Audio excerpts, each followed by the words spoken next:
Guess what, guys? My phone died. I was actually in my studio recording the video, and my battery's actually running on, like low on the phone.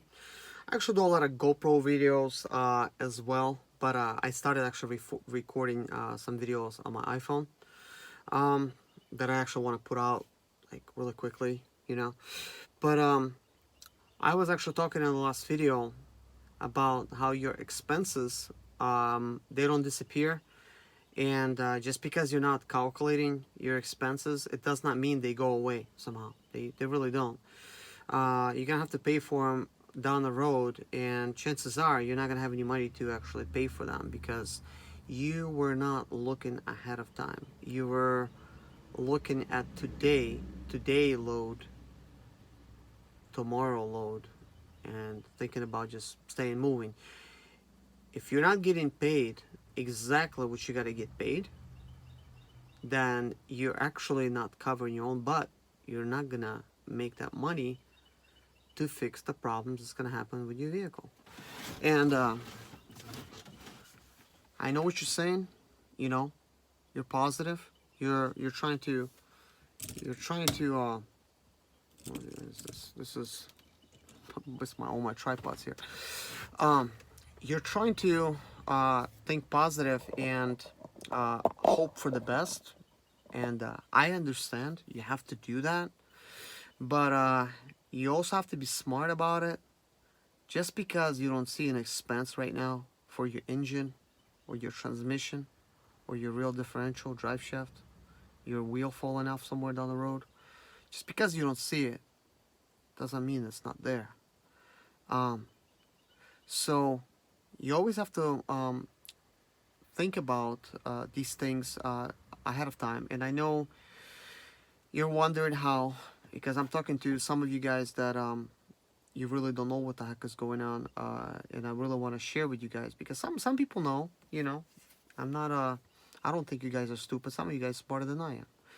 But I'm gonna share my 2 cents, maybe with some of the few of you guys that started out in the business. You're brand new and you're just starting out, and you found my channel because that's how a lot of people find my channel sometimes, through my expediting stuff, because they think I have a lot of knowledge because I've been at it for over 12 years.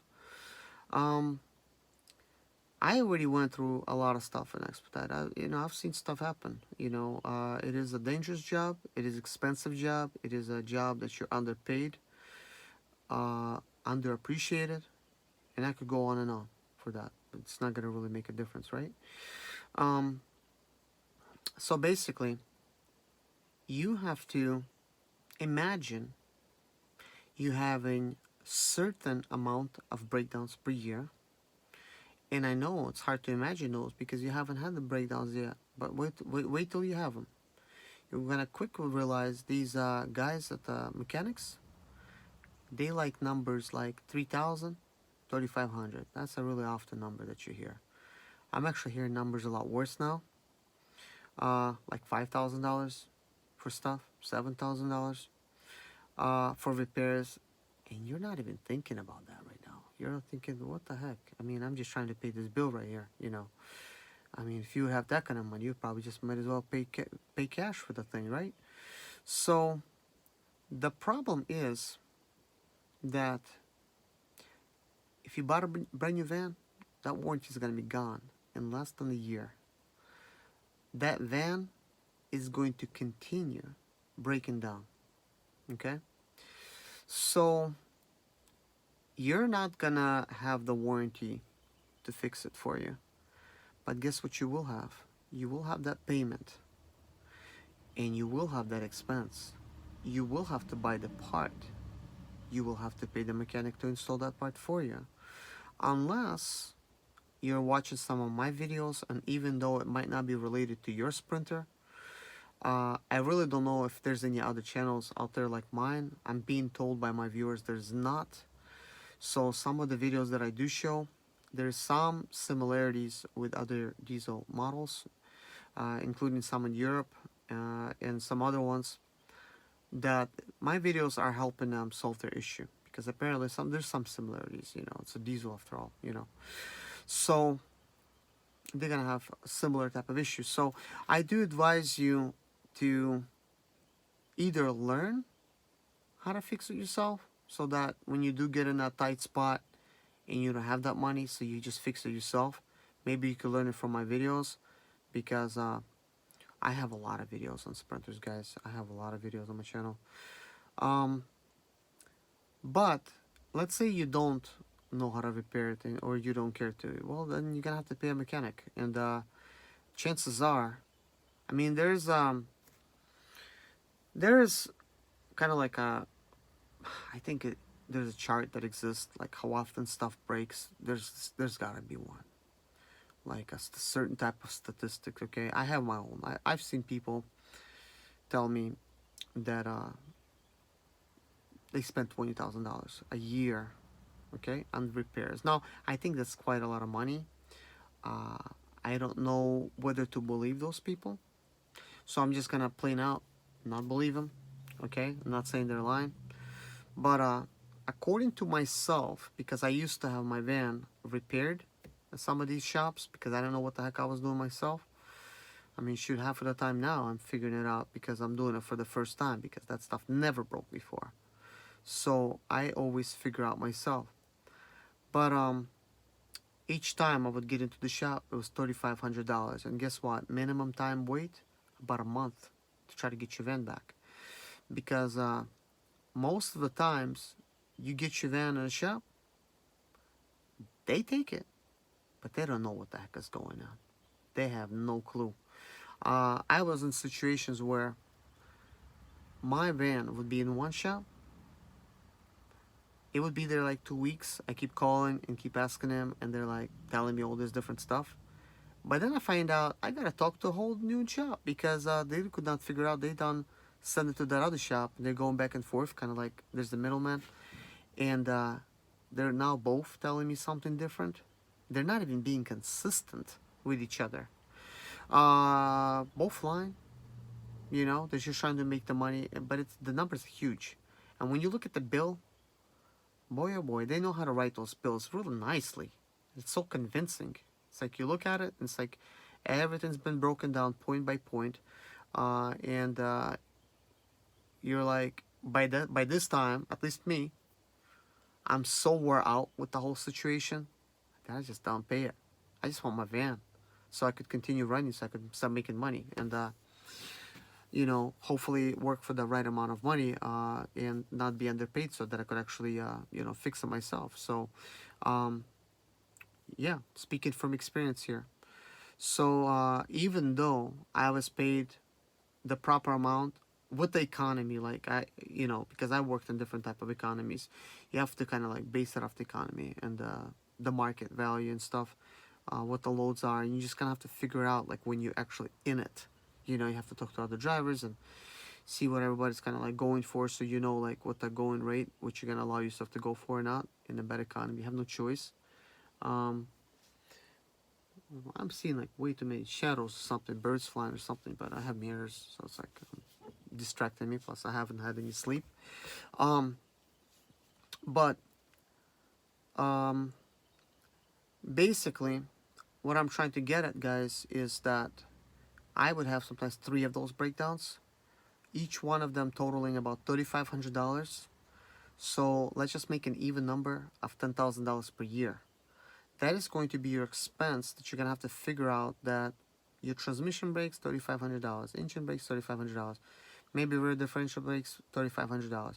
I mean, you might have a fuel injector problem. That's probably gonna be $3,500, $5,000. You know, because they'll think of something to replace over there that is gonna cost you arm and a leg.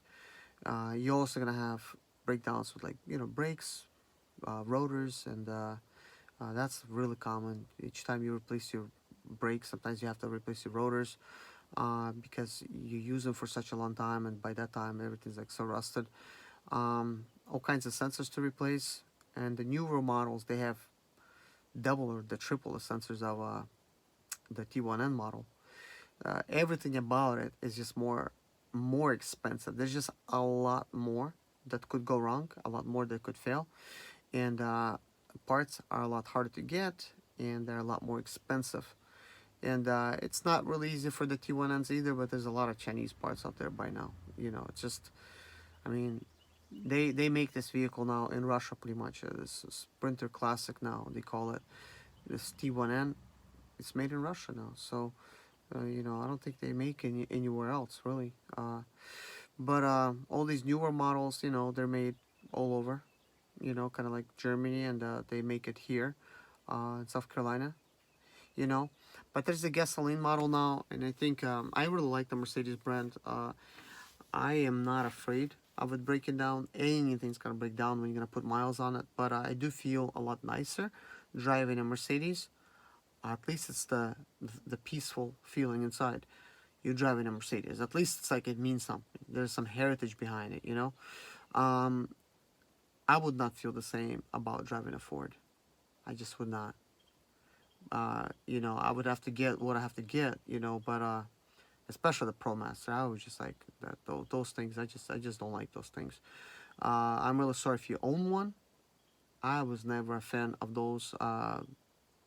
Sorry, just never was like one of those things that I really liked. You know, I've seen people that have them. I think they look somewhat nice. I don't think they're comfortable, and I think they're not reliable at all. I would not buy them. That's why they're sold for so cheap at, you know, dealers, because nobody really wants them.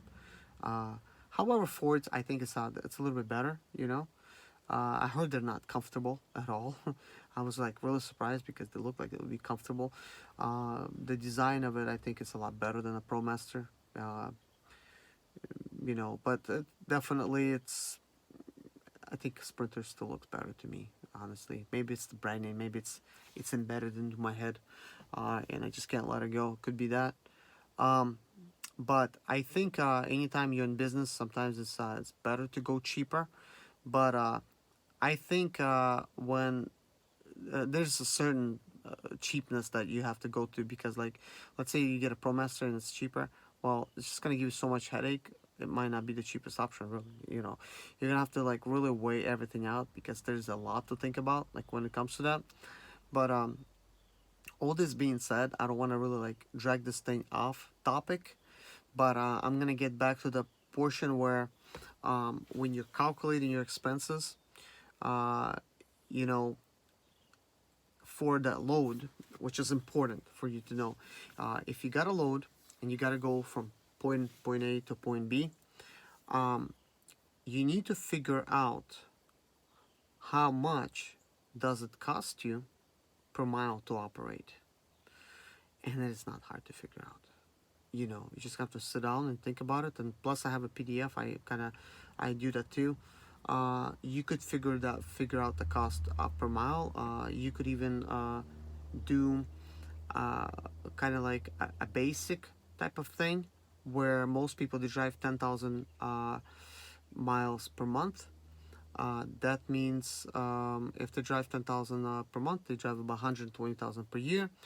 Out of that, about 30,000 will be a bunch of deadhead, probably a low number. But